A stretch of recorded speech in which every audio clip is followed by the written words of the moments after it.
up your volume. Because you're about to listen to The Sick Podcast with Tony Marinaro. 55 seconds left in the penalty, a minute and 27 seconds left in regulation time. Boston 4, Montreal 3. Lafleur coming out rather gingerly on the right side. He gives it into Lemaire, back to Lafleur.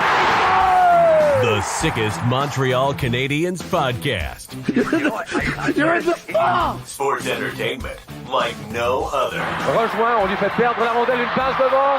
Et c'est le dégagement et ce sera la victoire des Canadiens. Coupe Stanley pour les Canadiens. Leur 23e de l'histoire. You found the dogs. John, you found the dogs. He found the dogs! And all together, they worked the young team to the top. And now, a 24th Stanley Cup banner will hang from the rafters of the famous Forum in Montreal. The Canadiens win the Stanley Cup. Brought to you by Energy Transportation Group. Driven to be different. 8.6 beer. Intense by nature. And Lacage. If the last time you went to Lacage was when the Habs won the Cup, it's time you went back to Lacage. It's gonna be sick. Marinaro on this Thursday night, December 29, 10:02 p.m. Eastern, and the Montreal Canadiens lose in Florida versus the Panthers by a score of 7-2. 7-2. They got destroyed again. And it's a funny night tonight because everyone's out on Twitter, on social media. Now they're giving it to Marty St. Louis and this and that. My buddy Frank Cavallaro, the weatherman, the guy with the big cucoots, you know him. Frank says, Marty St. Louis, his inexperience is showing. He should have pulled out Samuel Montembeault. He left him in there for 7 goals. Pee-pee, papa, pee-pee, papa. Here's the deal. The goalies knew their schedule. They knew what their work rate was going to be. Jake Allen played last night in Tampa. Samuel Montembeault played tonight in Florida. Whether he was going to give up 4 or whether he was going to give up 8, he was staying in goal because Jake Allen is going to play again on Saturday afternoon at 4 p.m. when the Canadiens visit the Capitals in Washington, which will be their 3rd game in about 3.5 days. That's just the way it is. It's the life of a backup goaltender. It's not always pretty. It's not always easy. Every now and then you have to take your lumps, and every now and then you got to stay in goal when you're getting lit up and your team is absolutely nowhere to be found. That's it. That's all. Now St. Louis taking out, but he shows he's a Pee-wee coach. He shows he's a Bantam coach. He shows he's a midget coach. Look, the Canadiens look the way they're falling in the standings. They're falling the way I told you they would be falling. Do people not pay attention to me when I talk or what? Do it. I've been saying it now for 3 weeks, 4 weeks. I said it here on the Sick Podcast. I said it on Premier Compteur with Jean-Charles Lajoie at BPM Sports, 91.9 on your FM dial in Montreal, Quebec's all-sports radio station, #1 all-sports radio station. I said it on GC at TVA Sport on television. I said, from December 17 to January 5th, this was when the Montreal Canadiens schedule was going to get tough. And in my opinion, when all was said and done, when that period would be over, the next day, January 6th, the Montreal Canadiens would find themselves in 27th spot in the National Hockey League, maybe even 28th. And you know where they are right now? They're 26th. They're 4 points up on Arizona, who has 3 games in hand, and they're 4 points up on Philadelphia, who has a game in hand. And whether Arizona or Philadelphia are going to win their games in hand, I don't know. This is what I believe, though. I believe the Canadiens are in for another long night or long afternoon, Saturday afternoon in Washington versus Ovechkin and the Capitals. I believe it's not going to be much easier when they visit the Nashville Predators on Tuesday, January 3rd. And then a couple of days later, when they come back from those dreaded long road trips, their first game back is going to be versus the New York Rangers. And I just have a feeling that the next day, January 6th, the Canadiens will be in 27th or 28th. This was to be expected. The Canadiens spoiled you at the beginning of the season. Samuel Montembeault stood on his head. Nick Suzuki was producing at an unbelievable rate. Cole Caulfield was producing at an unbelievable rate. They struck lightning when Kirby Dach joined that line. Sean Monahan was giving the Montreal Canadiens some good performances. And you know what? The Canadiens were working hard. They were competing. They were this. They were that. They overachieved. Then, unfortunately for them, they ran into some injury problems. And the Canadiens are a team that is short on depth. They're not good enough to begin with. So then when you have injury problems, it affects their depth even more, and then they take a hit. And then they go on these long road trips, and then you lose a couple of games, and then the confidence goes down, and then you end up losing even more. And at one point, your effort's not even there all that much anymore because you've kind of thrown in the towel. And that's exactly what's happening. We saw it during the Dominic Ducharme era. We saw it. At one point, they realized they weren't good enough. At one point, they realized that not only were they not good enough, but they were depleted with injuries, and then they were going on the road, and then they were going up against better teams, and then they fall behind the 8 ball early on in the game, and then they're very, very fragile. A bad penalty, whatever, a goal against at a key time in the game, and then it's over. And that's what happens. And that's what happens. It's the Sick Podcast. I'm Marinaro, brought to you in part by Energy Transportation Group. If you're in transportation sales, customer service, operations, HR, or admin, well, the good news is that Energy Transportation Group is hiring for all positions. It's a good thing because if this podcast one day doesn't work out, I'm going to work there. All right. 8.6 beer, intense, like me, by nature. The beer for those, who follow their instinct and live their passions in order to make their mark. And La Cage. If the last time you went to La Cage was when the Habs won the Cup back in 1993, it's time you go back to La Cage. The menu will surprise you. As a matter of fact, I was there the way I told you I would be. Yesterday at this time, I told you that today at noon, I was going to be at La Cage de Carey. And today at noon, I was at La Cage de Carey. And I said, for the first 50 people that'll show up, if you're up to 50, I'm paying your lunch. I'll pay your beverages. I'll pay your dessert. I'll pay everything. Now, we weren't that many, but it was nice to meet some people who did show up today. Some people probably thought I was like joking around, didn't think I was actually serious that I was going to be there, didn't think probably that I was serious when I said that you can pull up a table next to me or pull up a chair next to me or sit next to me or sit beside me or whatever, and we would sit down and we would talk and this and that. Some people probably didn't believe it. When I say things, that's it. If I say it, it's going to happen. That's it. I told you it was going to happen with the Canadiens. They're not good. And people that believed they were good, even though there were so many signs that they weren't good, right? Good. Those people that didn't believe that they didn't. Now they're shocked. They're rattled. They don't know what to do anymore. They don't know what to expect. They don't know how to react. And now I'm getting a text message. This is the best part. I got a text message from my buddy Marco Rizzi, who once upon a time used to play for the Montreal Impact, right? He's in town visiting family because his family's from Montreal. He lives out in Cleveland, if I'm not mistaken. And he says to me, the Habs need to tank for Bedard. Future is bright. We can see it, but it's all about the rebuild for the next couple of years. And I wrote back to him. I said, yeah, no poop, Marco. I've been on this Connor Bedard bandwagon. I've been on it already. Let's go. 6 more points tonight. 7 last night versus Germany. 6 tonight versus Austria, and an 11-0 win for Team Canada. And he's already tied the Jordan Eberle's record of 14 goals at the World Juniors. He's got 27 points at the World Junior Tournament. The guy who picked up the most points at the World Junior Tournament for Canada is none other than Eric Lindros. He had 31 points. Now, Bedard is eligible for 2 more World Junior Tournaments. He won't even have to wait that long. This guy's going to pick up at least 4 more points now. He's going to break Eric Lindros' record. I'm going to tell you something. All right? We talk about this guy, that guy, Sidney Crosby, Connor McDavid, Alexander Ovechkin. I'm starting to think that Connor Bedard's the best hockey player I've seen in my life at his age since Wayne Gretzky. I'm starting to think, not Lindros, not Crosby, not McDavid. I'm starting to think he's the best player I've seen at his age since Wayne Gretzky. Tonight he scored from an impossible angle with a wrist shot. He was looking one way, but he was thinking net and thinking goal. And he's got this thing right now, which is it's unbelievable. It's that he knows the second he's going to release a puck, he's going to score. One guy I'm sure can talk to us about this, the hockey game, the power play, the struggles, and so much more. He was an assistant coach in the KHL up until last year, but he wanted to come home and be closer to his family.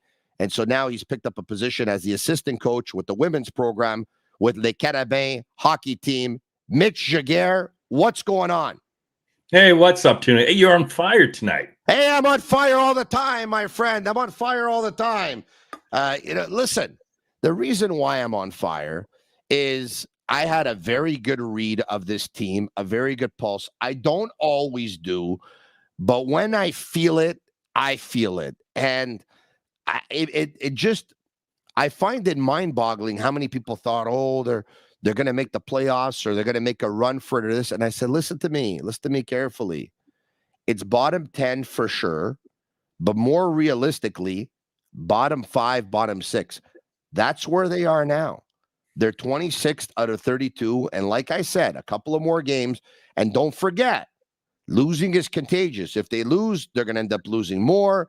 Then all of a sudden, some guys are going to get hurt. They're not going to rush them back either. Other players are going to get traded between now and the deadline. It's probably going to be 4 players. And if they trade Jake Allen, they're really not going to win a lot of games. Anyway, I had a pretty good pulse of what was going on, and it's playing out the way I thought it would play out. So it's my chance to tell people. No, you're right. And at the beginning of the season, same channel as you, 91.9, I was saying they probably be last 10, maybe 12. I said they're going to be maybe outside the top 10 for Bedard, but obviously they're not doing good so far. And like you said, they struggle, and it's going to get worse, I think. And when they're going to trade some big names, obviously things not going to be pretty. So don't be surprised, people. Mitch, take a look at this lineup. If Agnello and Sammy back in master control can put it up. And by the way, want to thank everyone for showing up at the carry today. Those who did, we met some great people. We have some fantastic support. We knew we did. And we'd like to see you all again going forward. Not only the same people we saw today, but even much more of you. Or many more of you. Suzuki with Doc, who was back on that line on the right wing with Caulfield, Dvorak, Gallagher, Slavkovsky. I thought Slavkovsky was better tonight, by the way, for what it's worth. That's what I thought. Evans with Anderson and Hoffman, and Drouin centering Armia and Dadonov. Dadonov back in the lineup, in for Anthony Richard, which tomorrow morning is probably going to be on the first page of the French daily paper. They're not going to be happy with that because Agut sat out and Evgeny Dadonov is in.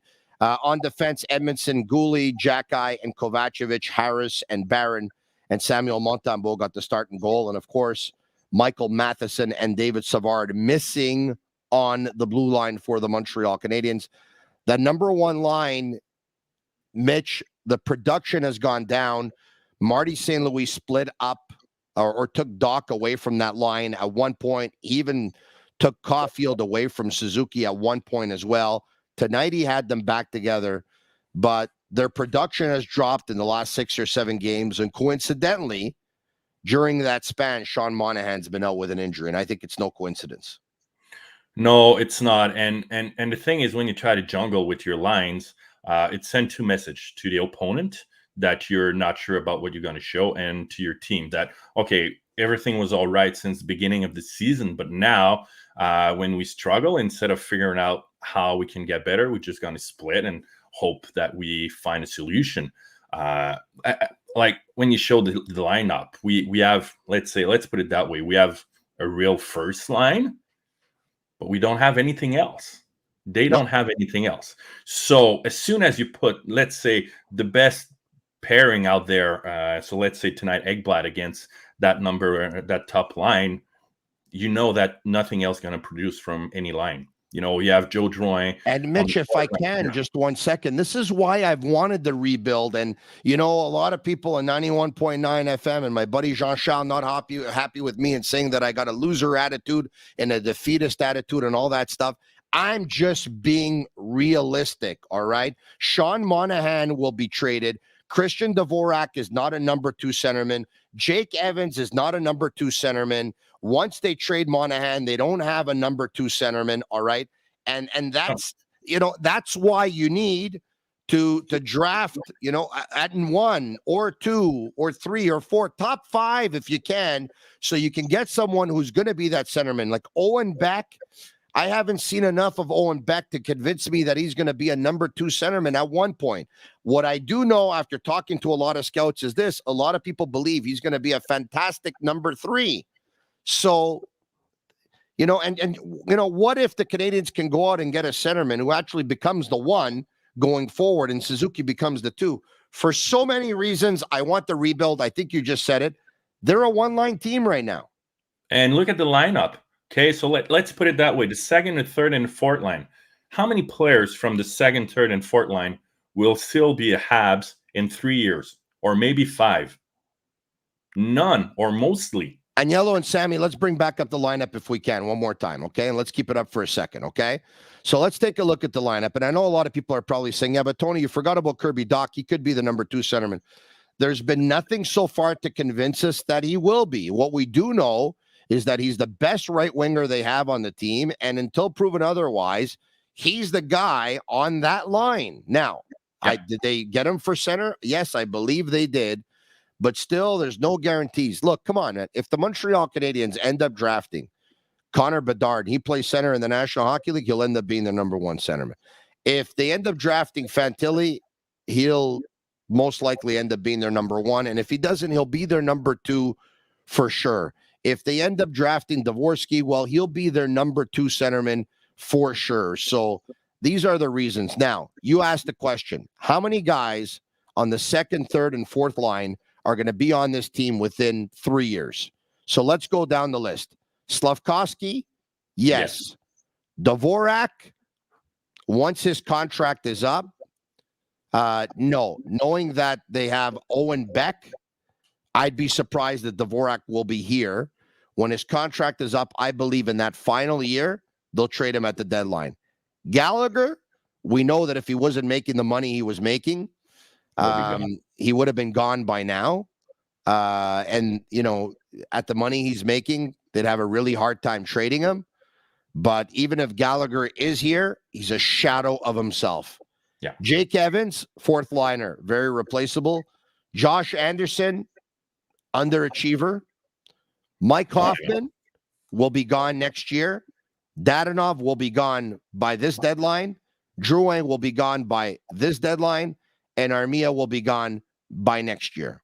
So the only guy really is probably going to be Slavkovsky. Maybe you can make an argument for Anderson if you want, but 1 guy, 2 guys? So you probably have 5 guys. So let's put it that way. Anderson stays. You have 5 guys out of 12. So you still need to find players that can be in the lineup, and not a fourth liner or not third line. You need top high-end skills, high-end players. And okay, you can sign UFA, you can trade, but still, do you want to be just like in the mix between like mid-pack and always be close to make the playoff and pray, cross your fingers and close your eyes? Oh, we're gonna make the playoff and maybe we can surprise in the first round. When in reality, they did it 1 year with Carey Price, but the last time was the Carolina? 15 years ago, maybe? This is it. This is it. You have to win the Stanley Cup. It's not, you don't have to finish first. You have to be ready in your last, let's say 15 games of the season. This is where that's the most important one. You have to be ready. You have to already play playoffs game, and your team has to be tuned in. And again, how many times teams that are finishing first did not win the Stanley Cup? Look at the last 15, 20 games of the team who's won the Stanley Cup. Usually they are at their best and they're getting ready. If the Habs will probably know if they're making the playoff at their 81 or maybe 82nd. Los Angeles and St. Louis are the best examples of that. Yeah, they got really hot in the final couple of months. Let's put it that way. St. Louis, look at their team. They were not and don't get me wrong, what they did was amazing, but they were not supposed to be dead last. And I think it was January? Yeah, 3rd of January or whatever it was. But again, the Habs doesn't have the goaltenders. They don't have the defensemen yet, and up front, even if we said they have good names as a forwards, they underachieve. And after their first line, there's no offense there, sadly. I hear you, and I totally agree with you. And this is why I think you can end up getting a couple of players in the draft. Machar and Beck will probably be here in a couple of years at the forward position. And, in the meantime, the fourth line, you could end up patching it up, right? You can have a Rem Pitlick on a fourth line. You can have an Anthony Richard on a fourth line. A fourth line is very replaceable. It's not the end of the world, but that second line centerman or that guy that's going to be that first line centerman or that first line right winger is so incredibly important. Like, if you don't have top 2-line players, you're right. You're not going to end up winning the Stanley Cup. I believe the duo of Gordon and Hughes will win the Stanley Cup one day. Very impressed by what they've done. Very impressed by the hiring of Gordon. Very impressed that Gordon hired Hughes. Very impressed that Hughes hired St. Louis. Very impressed with the team that they put together. Nick Bobrov, the jury is still out on him. I want to see how some of the draft picks do, because I wasn't blown away with who he was able to draft in New York with the Rangers, but we're going to have to wait and see there. But for all the people who are coming down hard on Marty St. Louis, I mean, folks, get a grip. Marty St. Louis is the perfect coach right now for this team in this kind of situation, in this rebuild. He's going to end up being a very good coach in the National Hockey League. This guy's a hockey lifer. He's going to be a coach for a long, long time. He's going to be involved in the game for a long, long time. And you know what? One day, if you say no to this guy, he's going to end up with the Tampa Bay Lightning after John Cooper, and he's going to end up, showing you how good a coach is. You're being patient with some young players. Be patient with Marty St. Louis.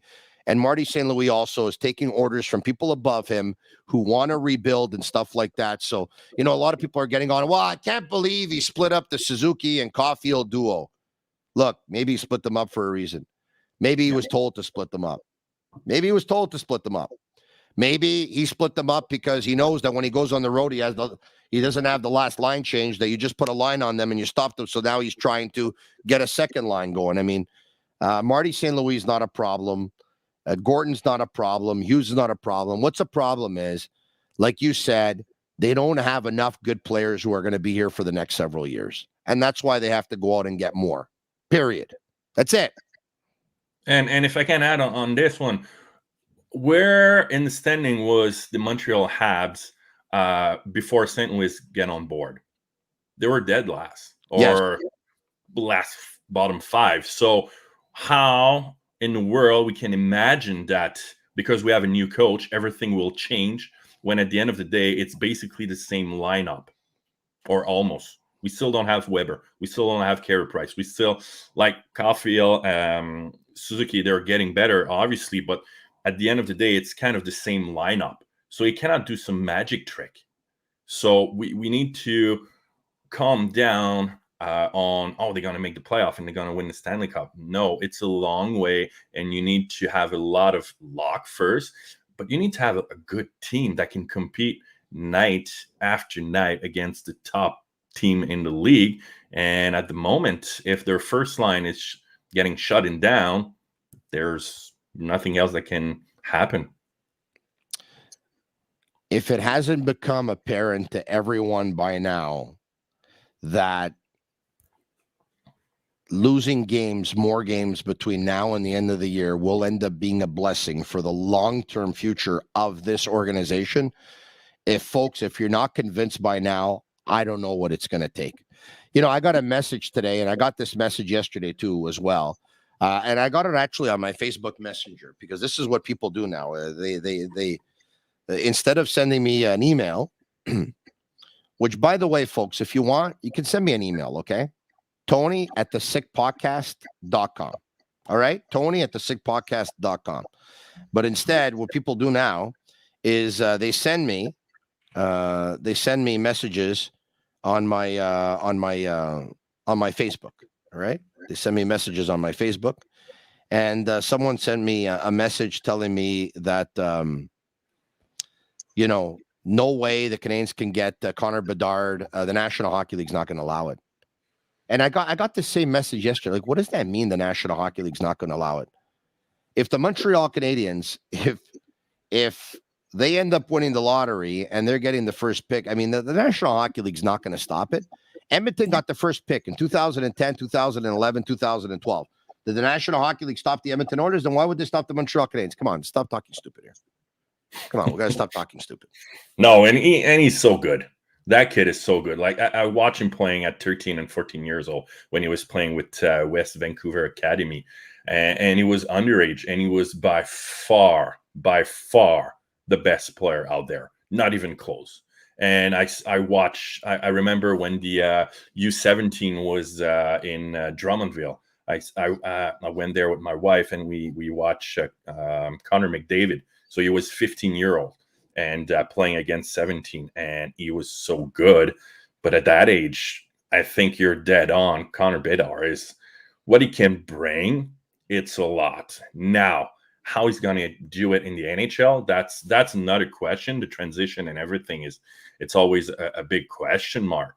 But what he's doing at the moment, it's beyond and above any kind of expectation. Even if yesterday they were saying, oh, he did 7 points, so he tied the record of the amount of points. Oh, that was easy playing against that team. Yeah, but he was still the only one who was doing it. So if it's that so easy, why there's any other players that made that amount of points? Like he's already at 14 points, 12 points in 3 games this year.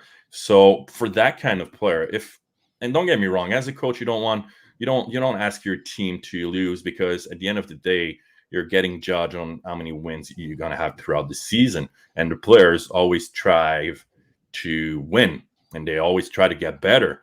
But at the trade deadline, the Montreal Canadiens, they will not be the same team. They're going to get worse.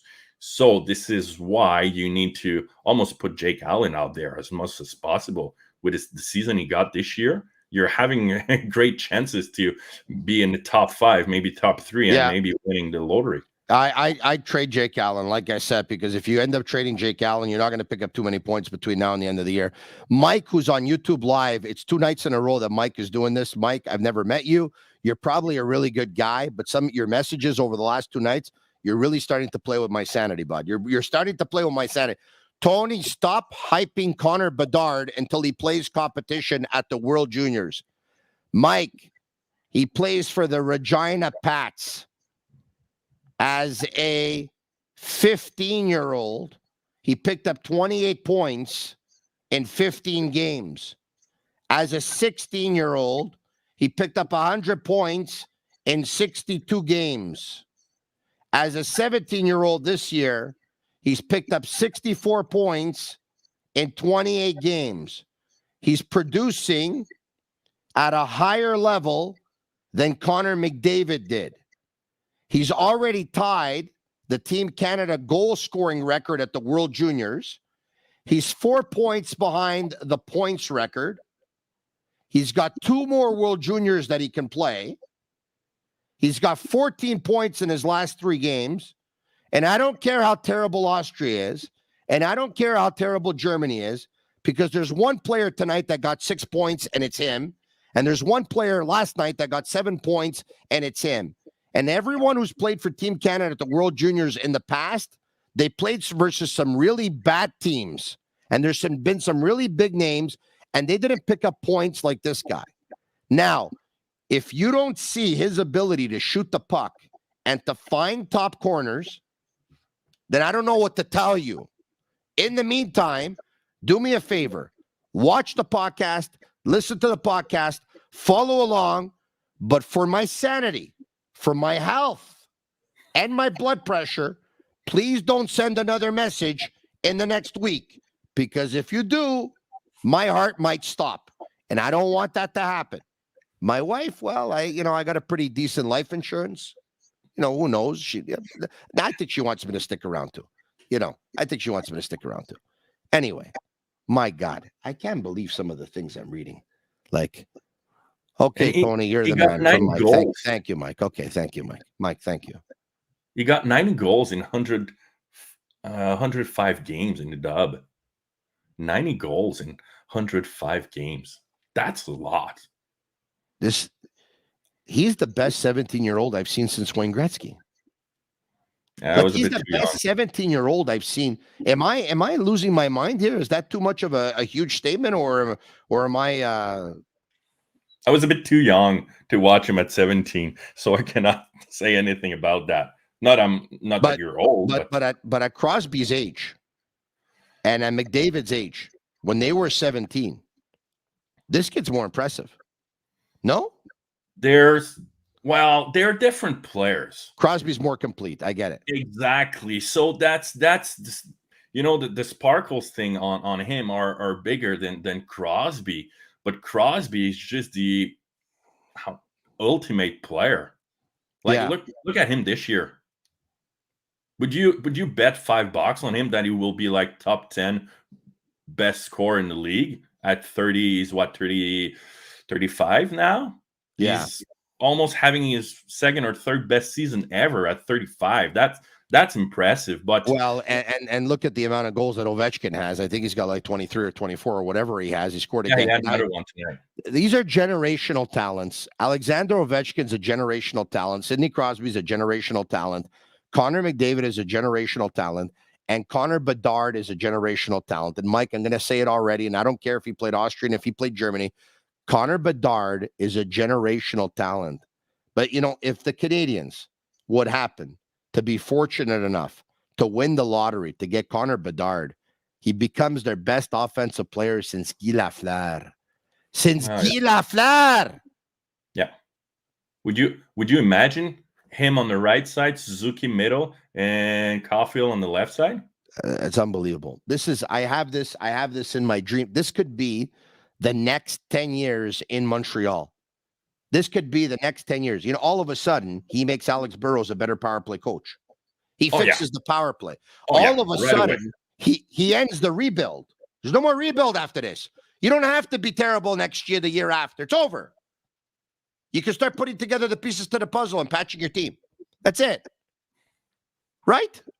Right. And it's funny because when my first year in the KHL, we've signed Chris Terry. He played for the Montreal Canadiens a couple of games, and only that guy fixed our power play. Because for me, his nickname was Mini Ovi, because he can roof the puck 1 knee down from the goal line, top shelf, short side. This is how good he was for shooting the puck. And before he was with us, we were probably like mid-pack on the power play, mid-season. And it's the day that he showed up, we finished top 3 in the league, only because of him, only because of threat by shooting, and because we were able to create way more options. So players or the opponent on the PK were cheating on him. So having Bedard with Caulfield, with Suzuki, and hopefully one day a real D-man, a QB that will handle that power play.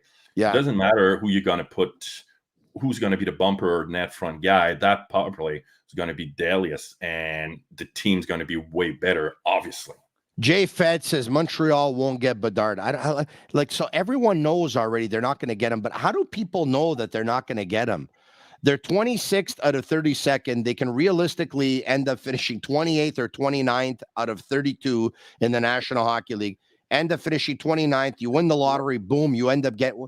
Why? It's impossible. Hey, if my wife ended up with me, anything's possible. The Canadiens can get Bedard, okay? The first time she laid eyes on me, she probably thought it was impossible that she was going to end up marrying me. It happened. Things happen in life. All right, okay. I'm just trying to get a kick out of my wife, who's upstairs right now in bed listening, and she's probably saying, "Oh, that guy." All right. You're a great follow on Twitter. You're a great follow on Twitter.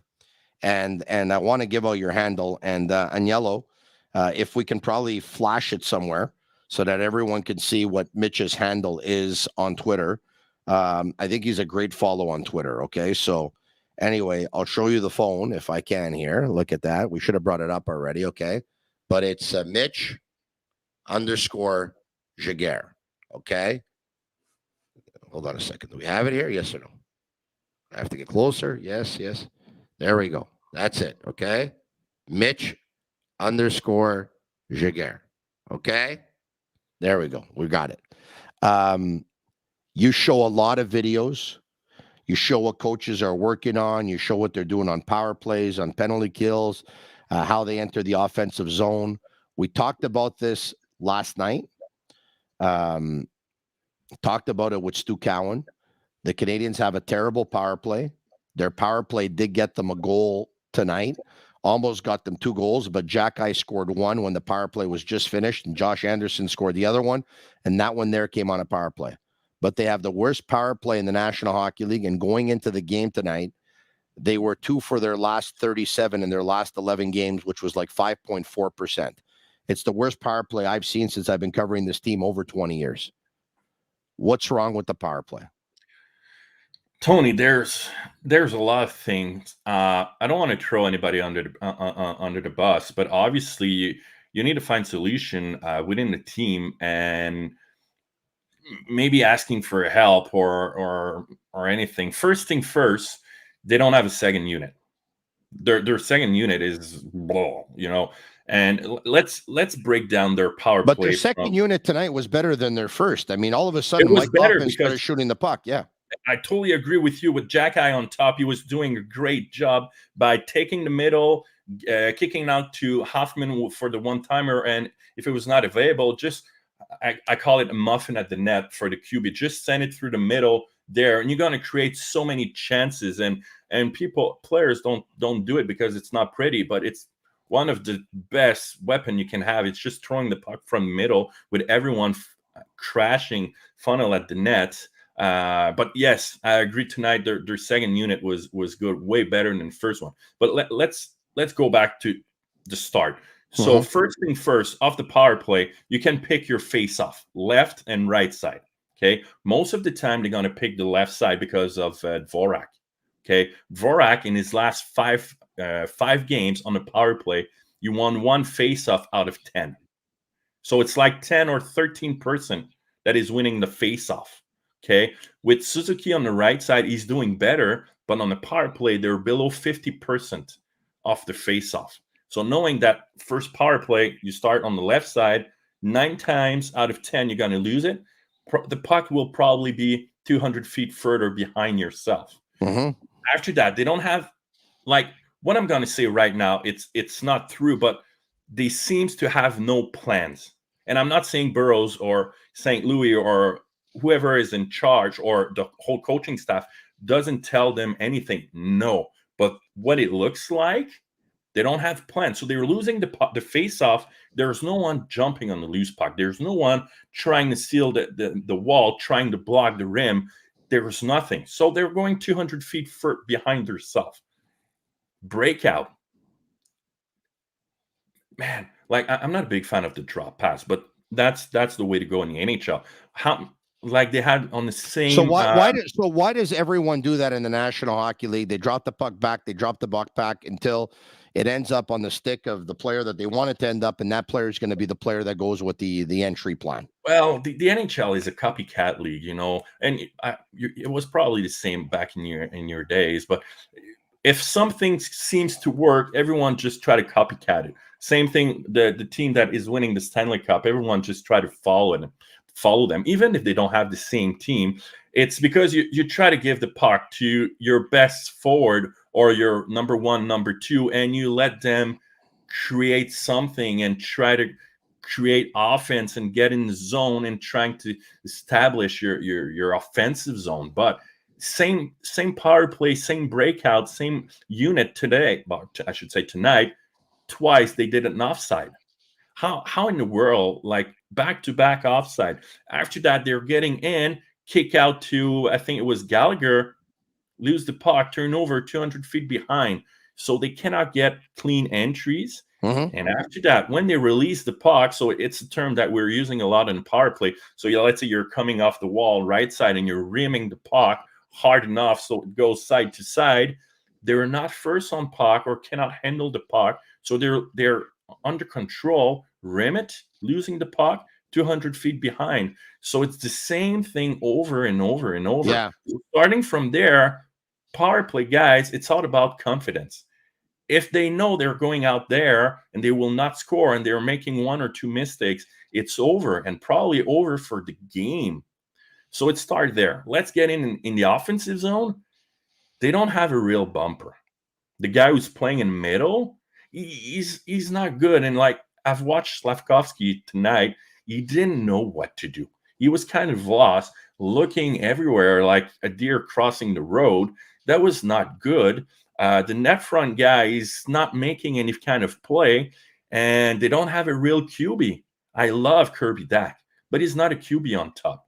Xhekaj is good, but he's not like a Carlson from the Sharks or Carlson from Washington or Huge. I know it's big names, but you don't have a real QB at the moment. Wideman last year was okay, but this year, but there's probably, Mitch, there's probably 5 or 6 teams that have ideal personnel for a power play, right? You need someone who can do something. Washington Capitals that will have a Backstrom or a Kuznetsov, and they'll have an Ovechkin for the one-timer, and they'll have Oshie in the bumper, and they'll have Carlson quarterback in their power play, right?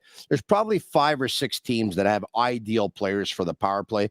The Canadiens do not have ideal players for the power play, but I am convinced, in my opinion, that when you have a Nick Suzuki who can distribute and shoot, when you have a Jonathan Drouin, albeit with all his faults, who can pass the puck the way he can, when you have a guy like Caulfield who can shoot the puck the way he can, Hoffman who can shoot the puck the way he can, you have a Monahan for the power play as well. I know Dvorak and Dadonov are not unanimous, but I they could be useful on a power play from time to time. Kirby Dach as well. I don't think the Canadiens, if you take a look at their personnel, should be last overall in the National Hockey League. And they certainly shouldn't be at 5.4% over an 11-game span, 2 for 37. I mean, that's god-awful. Suzuki last night said it was embarrassing. And I think it is embarrassing. Tonight, I thought their entry plan was pretty good. But once they get into the offensive zone, instead of settling it down and slowing up everything, it seems like they get into the offensive zone, but then they lose it, and then it goes down the ice. Yeah, it comes down like when they release or where they're under pressure or it's a 50-50 battle. They don't go hard. They're losing the puck, so they have like to work harder like twice. And I agree with you with all the players you name. They should not be dead last. But let's put it that way. Like the second unit on that Xhekaj goal, if I'm right, that was with Drouin on the left side and passing. Xhekaj was taking the middle and shoot it, and it was not on power play, but it was like 2 seconds after. Yes. So that was good. And on the right side, we have like Hoffman, I call him the blackjack guy because you never know what he's gonna get you. But he was shooting the puck like he tried something, and they generate a lot of offense. On the flip side, the first line, you have Suzuki. He can shoot and he can pass. That's fine. But you know that he's only got 2 tools in his toolbox. He's gonna get down south, ready to release, and if not, you're gonna try a seam pass to Caulfield for the one-timer. But this is it. There is no goal line option. The bumper is useless. And that guy on top, like I said before, previously, Kirby Dach is good. I love the kid. He's an amazing, but he's not the QB. So he's not kind of just dragging behind for a drop pass, maybe for the one-timer. So it's easy to shut down that first unit when you know that Suzuki only got 2 options. Let's bring maybe Drouin on the goal line. Drouin can maybe feed Caulfield on the other side, can maybe give it back to Dach on top, can maybe like one power play I love this year is from the Rangers with, it's hard to pronounce his name, Trocheck? Yeah, Vincent Trocheck, Yeah, so let's say let's put it that way, Suzuki's coming downhill. He used to play for Carolina, and he used to play for the Florida Panthers. Yeah, right. So it's going to pop out right behind him, kind of a top circle in 45 degrees for the one-timer. A little bit of similar to Gallagher tonight. But they have plenty of options. They don't have only 2 options. That's what's missing to the Montreal Canadiens. And obviously, they don't have like Backstrom, TJ Oshie, that kind of players. But it's just, you know what they're going to do every single time. So because of that, you can cheat and you will shut down them. Like Caulfield is probably the next Ovechkin, the way he's playing, like shooting the puck on a power play, but he's not there yet. And the opponent, they know what he's going to do. So their D, they're already cheating on him. So they're blocking his shots. Ovi, Ovi is not the first option. They're going to try half wall. They're going to try a play on top with the QB, with the bumper, the goal line, changing the point of attack before using Ovi. The Montreal is going downhill with Suzuki passing across the right cross-ice pass to Caulfield. Cross-ice, and this is it. So on his off wing. They need to mix things up. And I still agree with you. They should not be dead last with the personnel they have. But now, how they use it, like I said, Slavkovsky as a bumper, he was lost like a deer crossing the road. Armia, he should not be there. In front of the net, Gallagher as a bumper did one good play, couldn't buy a goal. So obviously, when things doesn't work, and it's for 2 years now. So that's why I said at the beginning, I don't want to throw anybody under the bus, but it's been 2 years now. Sometimes you just have to change the whole thing when for 90, 100 something games, things doesn't work, flip it. But Mitch, I believe when the Canadiens are ready to turn the corner and the rebuild's going to be a thing of the past, that Alex Burrows won't be their power play coach. And I'm going to take it a step further and tell you that if they realistically believe that they could have made the playoffs this year, Burrows would have been let go, or he would have been reassigned to another position in the organization, or they would have taken the power play responsibilities away from him for the time being, and Marty St. Louis would have taken over, for example. But he's not feeling the heat right now because, once again, they're in a rebuild. But at one point, if he doesn't turn this around, he will. Right? I think so. The thing is, like, on my end, the only thing I heard about Burrows is he's in charge of the power play. Like, that's the only thing. So obviously, okay, Burrows is in charge of the power play. Let's Google power play rankings in the NHL. They're dead last. 1+1. Okay, he's not doing the job. But behind that, what it looks like to be in the locker room with him, to be with the coaches, his knowledge, the way he talked with the players, the way he react, that's the biggest part that we do not know. But obviously, 2 years in a row, last or second dead last, it's not going to make it for sure.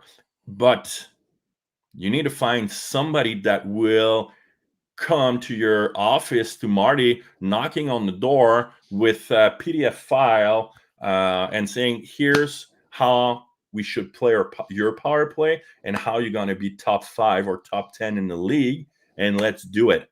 So somebody has to impress Marty with the way he thinks and the way you want to handle the power play. And from there, hopefully they're going to have a better power play. But again, if the power play is still dead last this year, they're gonna start asking some questions about how that thing happens 2 years in a row with Caulfield that's gonna score probably 35 to 40 goals this year. All right. Now, even though the roster is not a perfect roster, and even though the personnel is not a perfect personnel, you talked about the fact that they don't have a quarterback. They may be missing a guy in the bumper. Their net front presence is not the best in the National Hockey. Mind you, I think Josh Anderson did a good job tonight. Even though they don't have the best personnel, that's still not an excuse for the coach, right? At the end of the day, he has to get the most out of the players that he has, and he has to deliver results, correct? Correct. It's all about result. No matter how good or bad your team is, power play, PK, everything, the NHL is based on result. If you're not winning or if you're not good, you're going to let go. Mitch, I thoroughly enjoyed this conversation we had tonight. I'm sure everyone following on YouTube Live, on Facebook Live, on Twitter Live, they did as well. I know you're a busy man during the season, of course. You're very, very busy with the Carabin. There's your avatar right there. Mitch _Giguere on Twitter. Give Mitch a follow. He's a fantastic follow on Twitter, and he backs up a lot with video, with illustrations, with graphics. The guy's the real deal.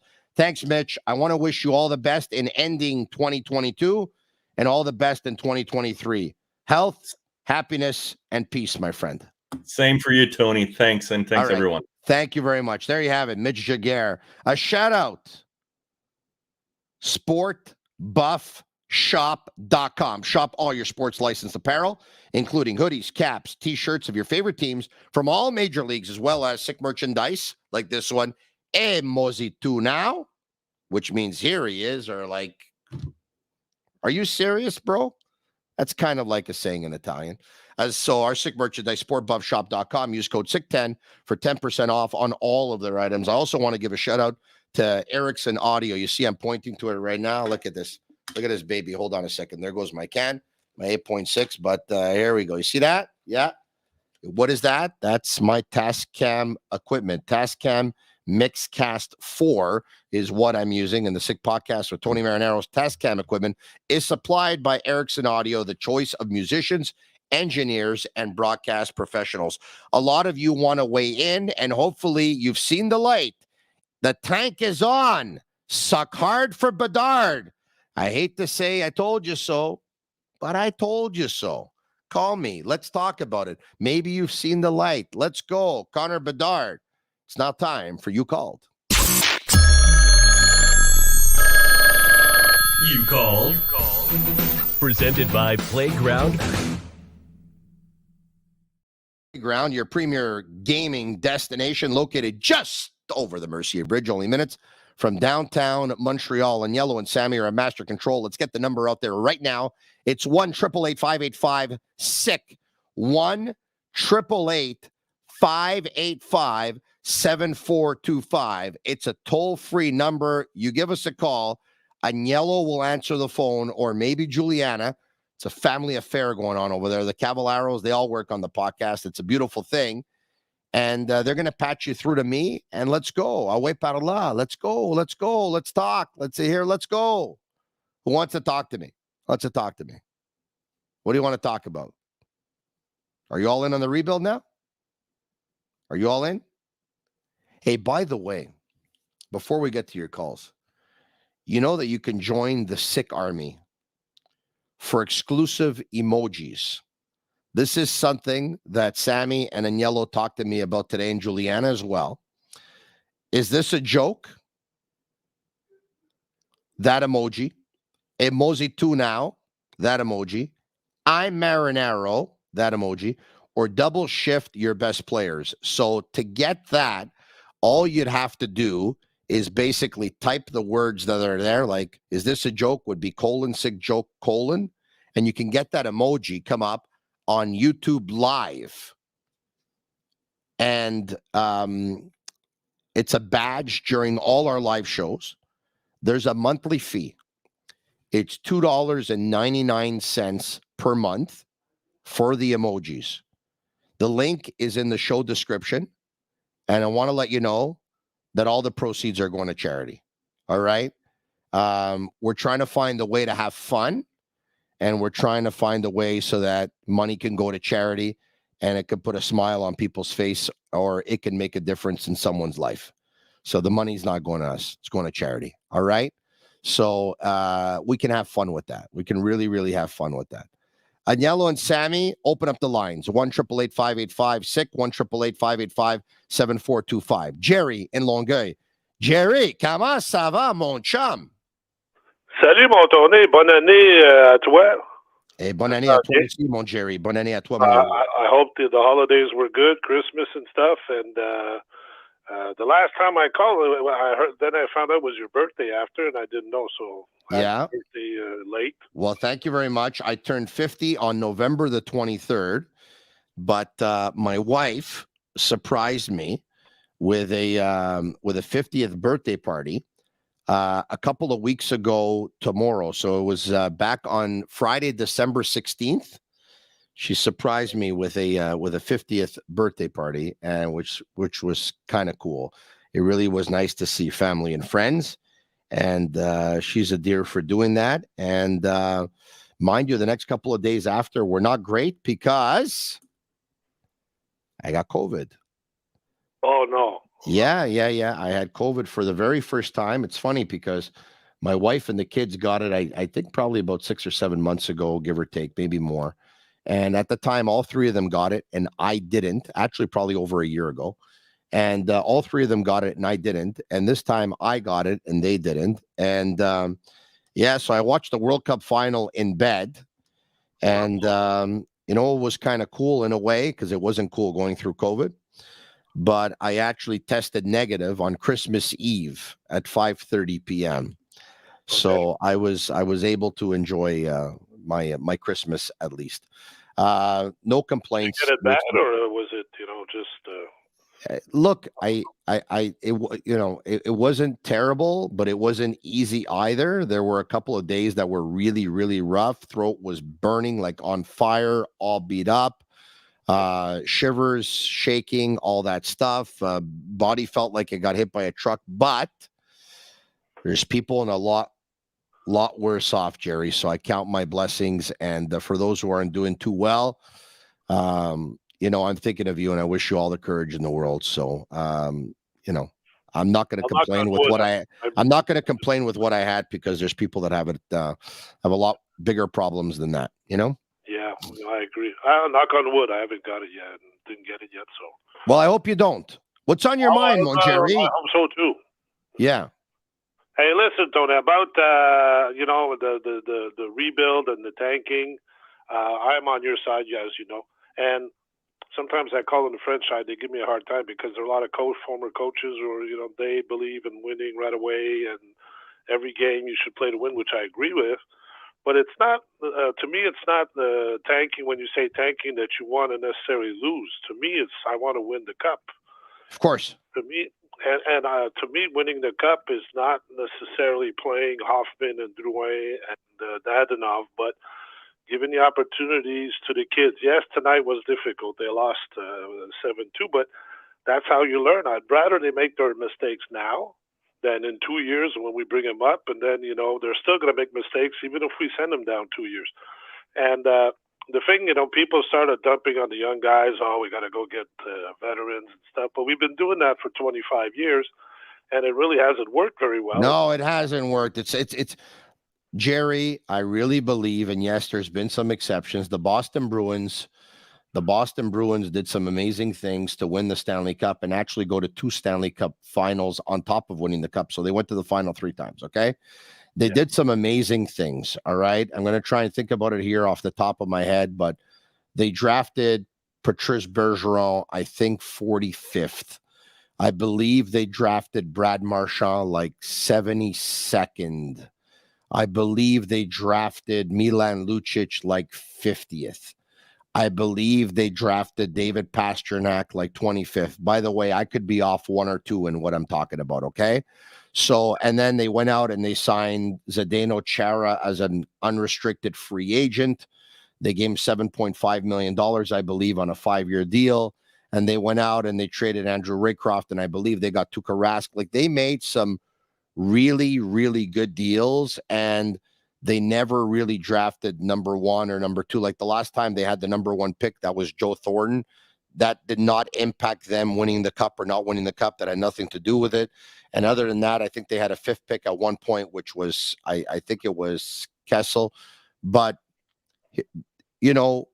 the Bruins winning the cup the way they did, doing an amazing job with drafting Pastrnak and Marchand and Bergeron and Lucic, and the list goes on and on. Okay.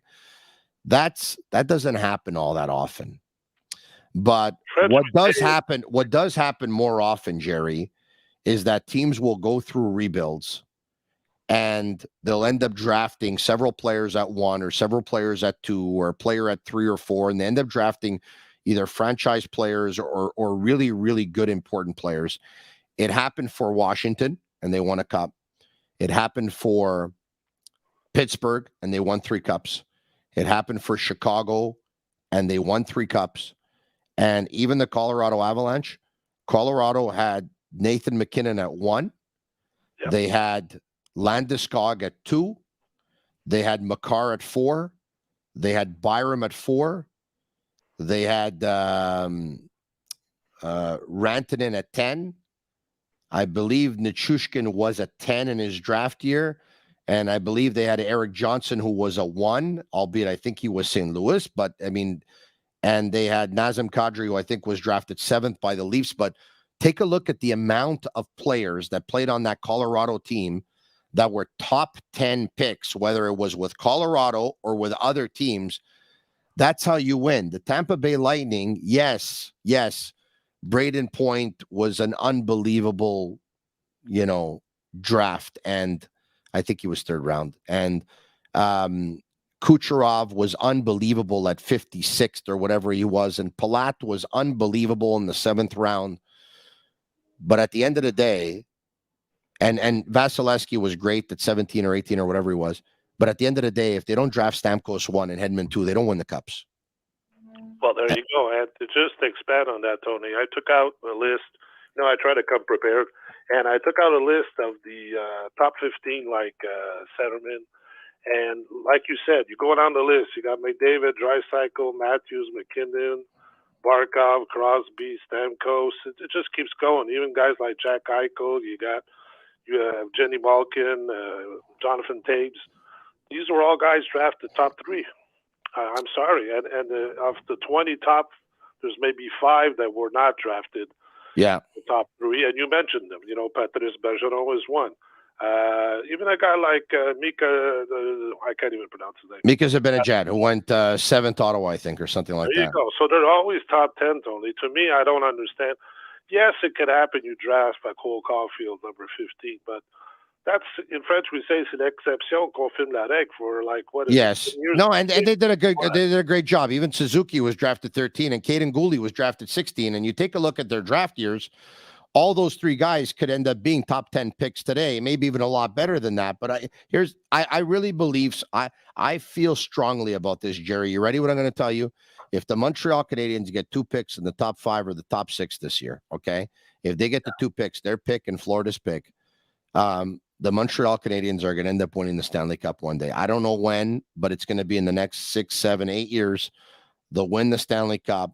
But for this to happen, the Canadiens, they need 2 picks in the top 5 this year. They really need 2 picks in the top 5. If they get 2 picks in the top, look, if they get Bedard at number 1, and they can get even the 6th pick or the 7th pick out, if they get Bedard, I'll almost guarantee you the Montreal Canadiens are going to win a Stanley Cup. And some people are watching right now, and then they're saying, well, yeah, but Connor McDavid didn't win a Stanley Cup. I heard the same thing about Nathan McKinnon, and then he won the Cup last year, and now everyone's had to stay quiet. I heard the same thing about Austin Matthews, and I hate to break it to you folks, but Austin Matthews is going to end up winning a Stanley Cup too.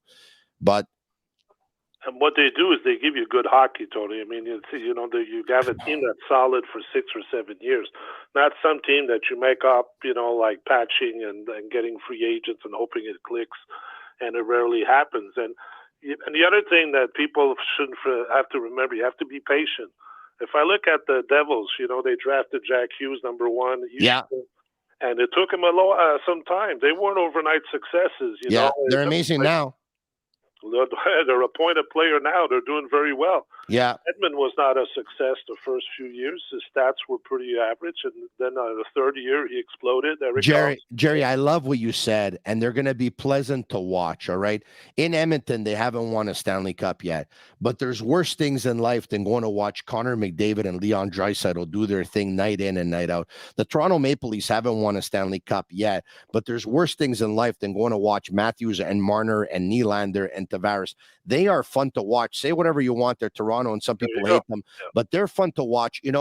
It costs about $12 or $13 for a beer at the Bell Center. It costs about $6 for a bottle of water. It costs a couple of $100 for a ticket, and it costs $40 to park.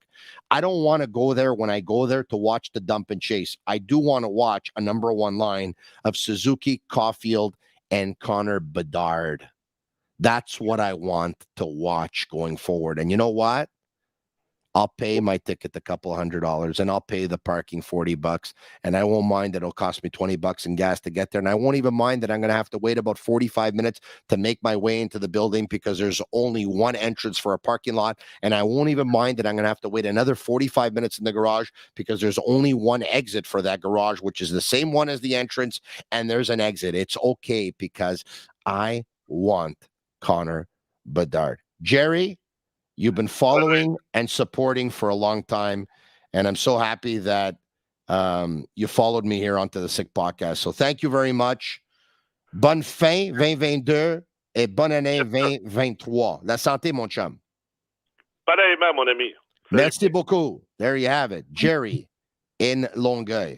Where else are we going? 1-888-585-SICK, 1-888-585-7425. It's a Sick Podcast, and I am Marinaro. Matt in Boucherville.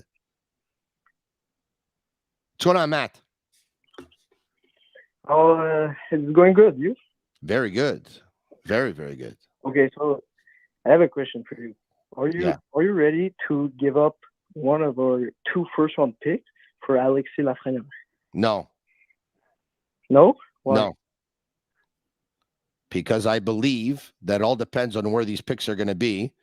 But I believe that anyone who's going to go in the top 5, let's just say these 2 picks are going to be in the top 5, okay? All right. Would you trade Connor Bedard for Alexi Lafreniere? No. Just say no. Okay. But, Would you just say no. Would you trade Leo Carlson for Alexi Lafreniere? No, but no. I would trade Dvorsky for Lafreniere. Okay, you would trade Dvorsky for Lafreniere.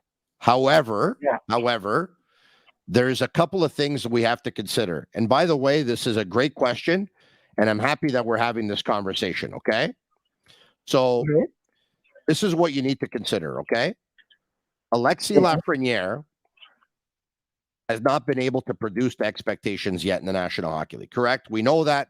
That's why the Rangers made him a healthy scratch, all right? Yeah. Now, his average with bonuses and his player bonuses, okay? This guy made $3.775 million in salary. It was 2.85 in player bonuses, and it was 925 in the cap hit, okay? Once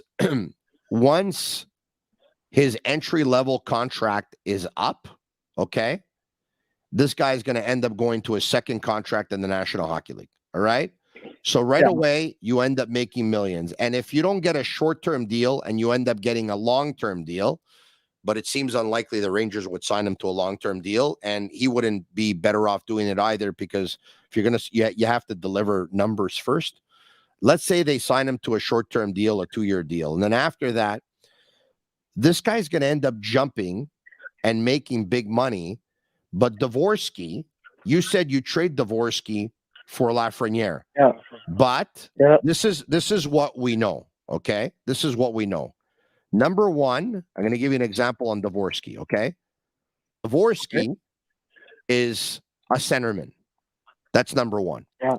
Lafreniere is a winger. That's number two. Dvorsky is 17 years old. Lafreniere is 21 years old. Dvorsky is going to be on an entry-level contract for the first 3 years. And by the time he's finished his contract, Lafreniere is probably going to be on his third contract, and he's probably going to be making $6 million or $7 million. So I'm going to answer. I like Alexi Lafreniere. I always have, and I take him on my team. But I'm not trading a top 5 pick in the 2023 draft for Alexi Lafreniere. And to those who say it's going to speed up the rebuild, okay, it's going to speed up the rebuild. Let's say you trade your best pick, you get Lafreniere. Lafreniere ends up playing on the top line with Suzuki and Caulfield. You better hope that Kirby Dach ends up being your number 2 centerman, and you better hope that he ends up picking up a point per game. Yeah. Because you just passed up on a centerman in the draft. Maybe. Okay, so are you ready now to trade Anderson in the first 2024 for Lafreniere? That's a good question. Am I ready to trade? I would trade Josh Anderson. I would trade Josh Anderson for Alexi Lafreniere. That's for sure. That I would do. How about the Canadiens end up trading Sean Monahan, end up getting a third first-round pick in the draft, and I could use that pick to go out and add it to an Alexi Lafreniere trade. But I'm not trading the Canadiens pick, and I'm not trading Florida's pick. in 2023. In 2024, Maybe. hey, if I get, 2 picks in the top 5 or top 6 in 2023, I'll trade a first round pick in 2024. But Yeah.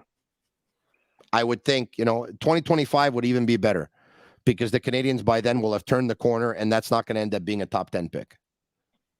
But I'm going to go back. I'm not trading any of the 2 picks they have this year, their pick or Florida's pick, for Alexi Lafreniere. I'm not doing that. Okay. But it's a gamble because Dvorsky is not guaranteed to produce, and Lafreniere can have a good upside offensively, and he could, or he could come here and, like Jonathan Drouin, he could fold like a deck of cards because the pressure would be just unbearable. Yeah. There's that too. We have to be careful here in Quebec. We always get excited. I want Gut chez nous on the Montreal Canadiens too. But sometimes when they come in the prime of their career, it's not a good thing. It's not a good thing. Thanks for calling, man. I enjoyed this conversation. Hey, just my opinion. Thank you. Doesn't make it right. That's my opinion. That's the way I see it. Sammy and Yellow at Master Control. Can you bring up a couple of questions? That's it for the calls for now. I want to get to a couple of questions. Can we do that? Matthew Slinky. Never have I ever seen a group of veteran forwards struggle that bad to produce offensively. I wonder which veteran will get a promotion next game. Well, that's because some of these veteran forwards, they already know that the end is near, and they're going to be gone by the month of March. Next. Gabriel Miron. Do you believe that players like Josh Anderson or Yoel Armia could have their contracts bought out? Armia, maybe. Anderson, no, but I don't think they're going to go down that road. They're going to end up trading both players eventually. Next. Paul Surratt, this rebuild is in serious trouble, in my opinion. Gouli, Suzuki, Caulfield, and Dak, and then Zip.